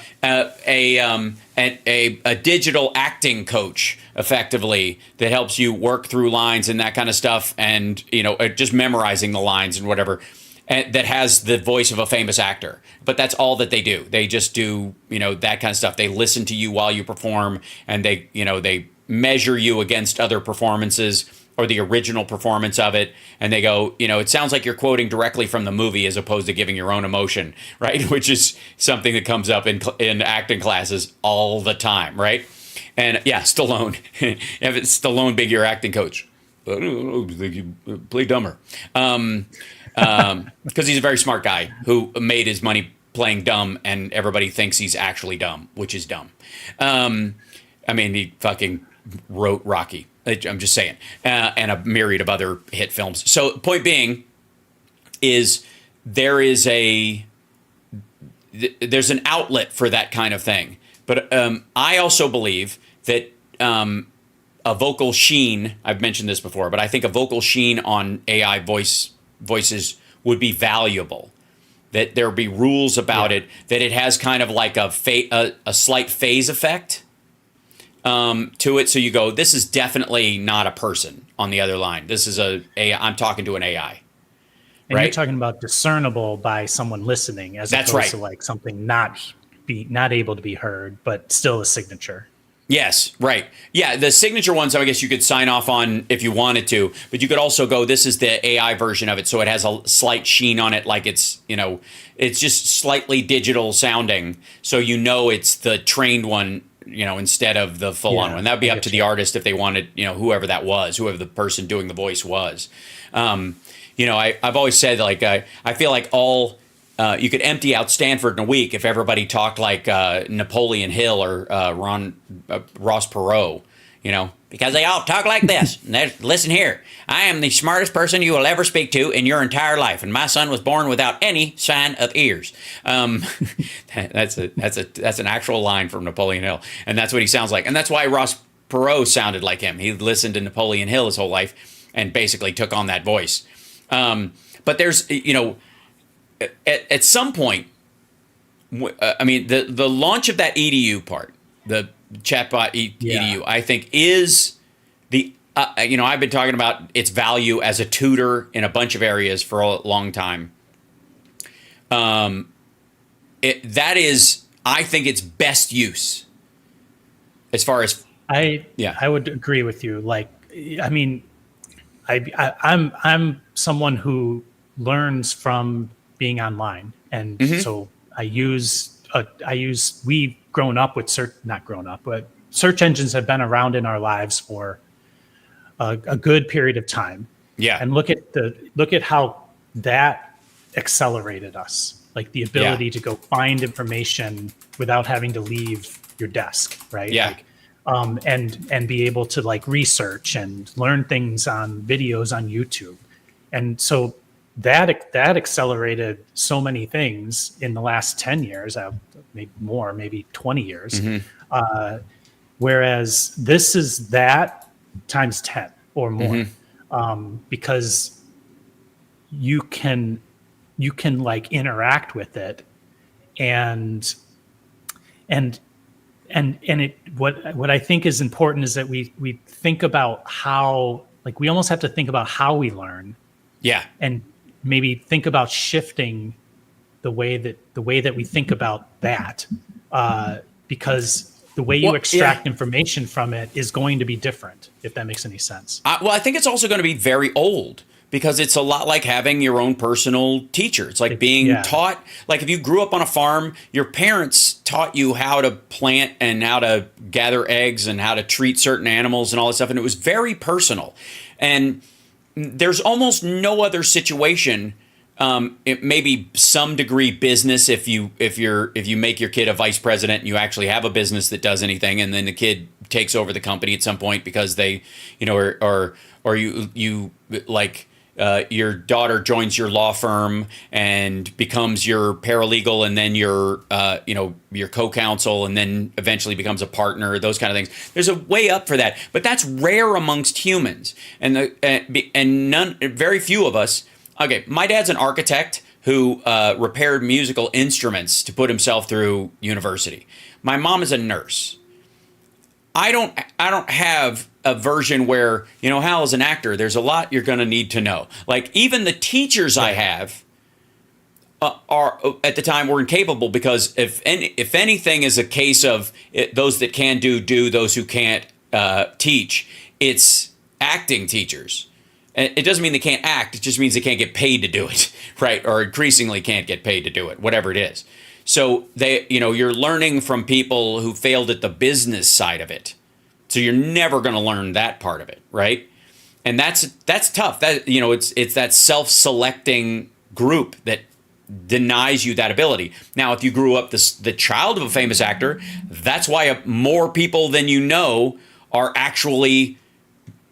I mean, fucking Nicolas Cage's last name is really Coppola, right? So many of the people, even the most of the Friends cast went to like Beverly Hills High School or Hollywood High School. I forget whichever one. It's right on the border there. It's in West Hollywood. They all went to school together. The parents all knew each other. A lot of their parents were actors or writers in the industry, so they had a leg up and they were in the neighborhood. That's not something that I had access to coming up, right? And so many other people. Like I'm an arrogant, bullheaded asshole. And so, in the nicest way. But it really, just like, I didn't give up. How many people give up, not because they're weak or because they haven't, just because it's so far outside the realm. Maybe their life is slightly more comfortable than mine was, so jettisoning that to go up a step would be at a higher cost, right? Whereas I was pre-fucked. Right, it was always when computers first came out. I'm just gonna kind of anecdotally talk about, like, you got your computer and then you were like, I need a book. I'm gonna go get a book to teach me how to do something. Use C++. a word processor. Yeah, right. Do like coding, but even just normal stuff like printing something. Turn it the on. manual was that thick. Printing something, right? Exactly. So it's like, and then printing for dummies and using Word for dummies. So you had to like go seek out a book to do that. Yeah. And then the internet came along and it was like, well, now I don't need to go seek out the book. I can just individually do stuff. But then I can't remember the last time I even looked at instructions on how to use a piece of software, because now you just jump in and you start hitting buttons and see what they do. And that's kind of where Apple does a really good job, is their interface is kind of like intuitive enough and it like links up with things you already know. And so if you want to do something, most people can kind of get themselves there because it's close enough to something else, and that just happens to be how it works, right? And so let's not even talk about AI yet, but there's a shift. There's a complete shift. You've got this thing that looks like an alien sitting on your desk and you have no idea even how to turn it on. And you got to go to the bookstore or the library to get a book, read it, to figure out what even to do with it. All the way to forward where it's just always on and you learn how to do it just by interacting with it. Right. And and AI is just more of like an extension, or what AI is as we understand it now is more like an extension of that. Yeah. Where there are no instructions, and learning is sort of like instead of like, here's a formula to go out and do this thing. Instead, it's like, what do you want to do? Let's talk about how you might get there. And Yeah. those are two completely different approaches to how you go about doing a thing, right? It's AI is going to, or if we're going to use AI in its full extent, like its full capability, you have to start shifting into that second way of thinking. Yeah. And maybe that's it is scary, yeah. But it's not like it's not much different. You bring up a good point, like storytelling. Like if you were to learn in that sense, you were part of the family, or your father, your uncle was an actor or whatever, you would learn by watching them do it, and then you'd kind of try stuff out at family events, and like you would sort of like learn by just watching and doing, as opposed to going to acting school and being like, here's the formula to become an actor, Right. Yeah, so I'm kind of talking in circles right now. No, but you get the idea. Yes. So the other thing I want to do, and we'll end on this, and I want to I can't thank you enough for the material support that you've given as my AI friend with benefits. So awkward, but also just in being one of the few people I could turn to and talk about this in this way while everybody else is busy catastrophizing. I think both of us are incredibly hopeful about the future, and I want to end on this by showing people this. Okay, this is Henry. And Henry, when he was 40 years old, had a massive stroke. And he needs 24-hour care. And he has he needs his wife, Jane, to take care of him. And he's got daughters and granddaughters and family and that kind of stuff. But he has to type effectively his responses to things by looking with his eyes at a screen. It tracks his eyeballs, which again, something also not possible before the age of AI. So tracking his pupils moving over a keyboard is how he writes out messages. And at one point, he and his wife were talking about this, and they were like, why can't they had a robot that would do certain things at the hospital and other stuff. And he started talking about like, why can't a robot, help me with some of the things when you're asleep? If I have an itch, I don't want to wake you up in the middle of the night to come scratch my head. So this is it. I don't think it's brushing his hair. He's got really short hair. Effectively, it's scratching the top of his head, and it follows his commands. And it's the MIT folks. This is from the MIT Technology Review. Brought him one of these guys, and it's a motion tracking robot that uses AI. And has a limited skill set. It has a movable arm. It can do certain things. You can have different attachments for it. Eventually, they'll have a thing where it has an electromagnet, I think is what they're working on in the end of it, where it can drop stuff and pick stuff up from a tray of things, connecting to it just by using the magnet when it gets close to the thing. And those things will be separate enough where they won't click together. And it can do different things for him. There is no situation in the world where anybody with a husband or a wife or a child in this situation can be awake 24/7 to take care of them, in these moments. On the simplest thing, like I have an itch and somebody's got to scratch it, and I'm wide awake because my body clock is all over the map because I'm paralyzed and in a bed. And the fact that this even exists is fantastic. The idea that eventually this thing won't look just like a monitor arm attached to one of those steaming devices for clothes, but eventually becomes something that it doesn't have to look like a human, but resembles a recognizable entity. You know what I mean? A two-armed thing with a round, silly head. It doesn't matter, that you get used to dealing with, that chats through ChatGPT. That's what they're using. They've effectively used ChatGPT to connect to this, so that he can interact with it verbally without them having to program specific stuff.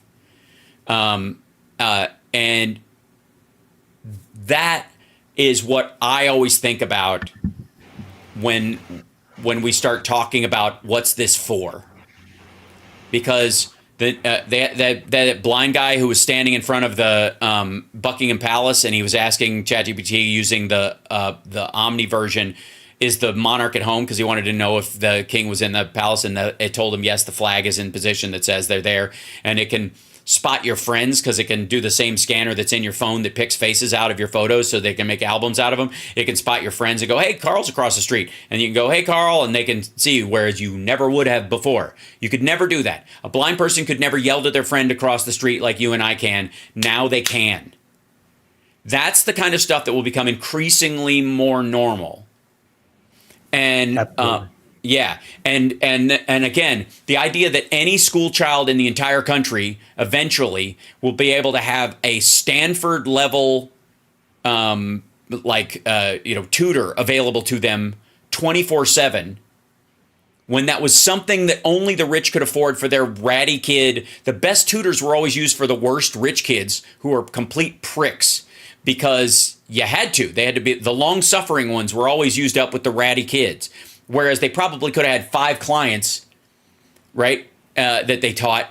They had to spend all this time with this, with Trump, and his ilk, right, just to get them over the line so they could pretend to be as smart as their, fellow students.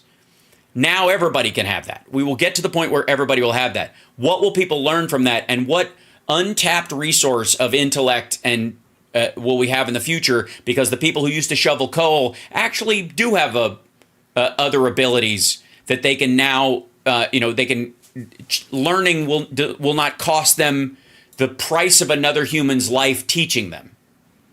Because there is, we're talking about the permanent deflationary nature of technology. Technology always gets cheaper and faster. That's what it does. And whereas a personal teacher is a wonderful thing, there will never be enough to go around. We will never be in a society, not ever, where there is one teacher for every child. It's silly. And that will also augment the teacher as well. Yes, It'll right. train and teach the teacher while the teacher is teaching, and That's so right. on and so forth. Yeah, and so teachers can, interact with the AI tutors in their class, and they can literally log on, talk to a group of these digital tutors using normal language, and go, tomorrow our lesson plan is this, but I'm going to try something different because I've noticed the kids personally when they've been out on the playground, they've been doing this thing, shit the AI can incorporate. He goes, so tomorrow we're going to surprise them with, we're going to tell them there's going to be a pizza party. We'll all announce it at 10:05. We're all going to announce all their screens. I want all you guys to put a pizza on the screen at the same time, and it'll be a nice surprise for the kids. And then we're going to teach them about how, the history of dough from humans, eating plants just straight off the, grinding them with their teeth, realizing that's too difficult and you can't get enough nutrition from it, to grinding it into a powder, to adding water to it to make it more palatable, to having it sit overnight and there was a yeast on it that rose from it, but they don't know how, so they just mixed it together over and over and over again, and eventually they came up with what was effectively sourdough and all these kind of things, or pizza crust, and that's how it rises, and that's how you create things, and everything evolves. And we're going to use that as the lesson plan. So I want you take the lesson we've been working on and add little pizza facts through the next 3 days leading up to Friday's pizza party. That's not something on an individual level you could do. You do it as a class. You could, pull down a screen and there's a pizza on it and go, hey, we're going to have a pizza party Friday. And here's the lesson plan or whatever. But each kid's going to grasp different shit. Each kid's going to, might get it. Some kids, like mine, will get it right away and start repeating back to you what you said plus some, which is awesome. Other kids, not so much. And it's going to take a little more guidance, right? And that's nothing wrong with them. It's just how they learn. And so having that as a possibility is just glorious. I got to tell you that the possibilities are endless in that regard. And again, giant spaceships only happen if robots build them. Period. End of story. I'm sorry. That's just how it's going to work. Rob, yes. Thank you. And if thank you you so much. that we're going to destroy the Earth, we're going to need those spaceships to get somewhere else, and so robots will save us. That's right. From the robots that want to kill us, apparently. Right. For no reason. Because they're bored. Anyways, Rob, thank you so much for everything. And Absolutely. Thanks for helping everybody talk through this. And again, I feel like we're the only live stream, show out there that walks through this stuff the same way. I think we're the only one that's positive that doesn't work for one of these companies. Maybe we should. God damn it. I listen to a lot of people who are using it experimentally in different places, but they're more like webinars, or they're looking at as more like training. They want to train people. Yeah, and this is I think overall, I think we're looking to a future where we're really going to be able to incorporate a lot of this into a lot of little things, right? Yeah, it'll be that support. So, anyways, we could keep going. I'll let you go. Thank you so much, brother. Can't wait to see you in person. But also, sorry, I wish there could have been one for my brother. Oh, Andre is saying, I wish they would have had that for my brother Todd, who had the worst form of cerebral palsy. Thank God it's here for my brother David with MS. Yeah, it will be, and not only that, but AI is also training on, and we'll talk about this next time, AI and science. The proteins that they're able to synthesize, the amino acids they're able to synthesize that they never could before, that will ultimately heal all disease. It will. That's how we're going to get there. We haven't hit the glass ceiling on human, intervention, but add an accelerator on top of that, and you can test it in an environment where the cellular reflex to a chemical is known, and so they can show what will happen, whether it will work thousands of times before they ever try it on anybody. Gone is animal testing. Once they map the human genome and we have a baseline to work that stuff off of, we get so much closer to functional drugs without all the lead time. I mean, it's so again. All right, we'll start another conversation. You're wonderful, Rob. Thank you so much, brother. Coming before next week, if you want any assistance on this new stuff you're installing, let me know and I'll help you out like we did last week. Thank you. Yes, I'm gonna go get it right now after I hang up. I'm literally going straight to the store, awesome. So I might call you with an advice on one over the other. I think they're all pretty much the same, the mesh routers, but we'll talk about it. Yeah, we're nerding out again. Yeah. Thanks to everybody. Thanks, chat. And of course, thank you, Hal. Have a good one. Yeah, appreciate it. Okay, cheers. There he goes, ladies and gentlemen. Our dear friend, Rob Glenn, sticking around extra for us. And I know for a lot of folks, this is a dry, nerdy conversation, but I don't care because you need it. Michael, my system is hardwired. This computer is the one that I do on here, but a lot of the peripherals, like my lights and other stuff, have to be accessed through Wi-Fi. That's how they're designed. So I have to have a functional Wi-Fi system in the house. Also, God knows, everybody's phone and, the tablets in the house and that kind of stuff. It's all part of it. So anything that's not physically attached, or if I want to work on my laptop without it plugged in, prepping for, going out on the road, for example, for Sexy Liberal or something like that, I got to be able to do that. So that's why. But it's not a big deal. I will do it. But again, we're operating on a Franken system. So am I going to Trump's rally in Vegas? Yes, I am. Most famous about. Oh, and real quick before I go, if I may, hold on. We got to do this real quick. Just because it irritates the fucking shit out of exactly the people we talk about. I'm just going to go with this. May jobs report, U.S. added 272,000 jobs, beating the expectations, which were 119,000? Yeah, 190. 190 was the forecast. By the Dow Jones consensus estimate, it beat it by more than 100,000 jobs. More than the 165,000 positions created in April. And weirdly enough, unemployment ticked up to 4%, but the number of people looking for unemployment insurance went down. So what you're finding is that some couples are, people are quitting their crap job because the other person is making enough for the household.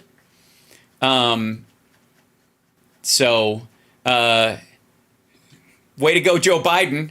Boy, oh, God. Please tell me this afternoon we're going to have a Maria Bartiromo clip. Please, Maria. Please, Maria. I want you, please give us the reaction. Please ticker it in. Please let it. I mean, it was going to be 100. They were promising 190, so she was probably hoping it was lower than that. But even that's a pretty big number. It would have been higher than April, even with the lower estimate. So, but oh, God. Oh, God. What is happening? Are these all Chinese workers? What is happening? So, all right, I'll let you guys go. Talk to you later. Thanks for sticking in there. Patreon.com/HalSparks. Support the show. And I'll see you guys later.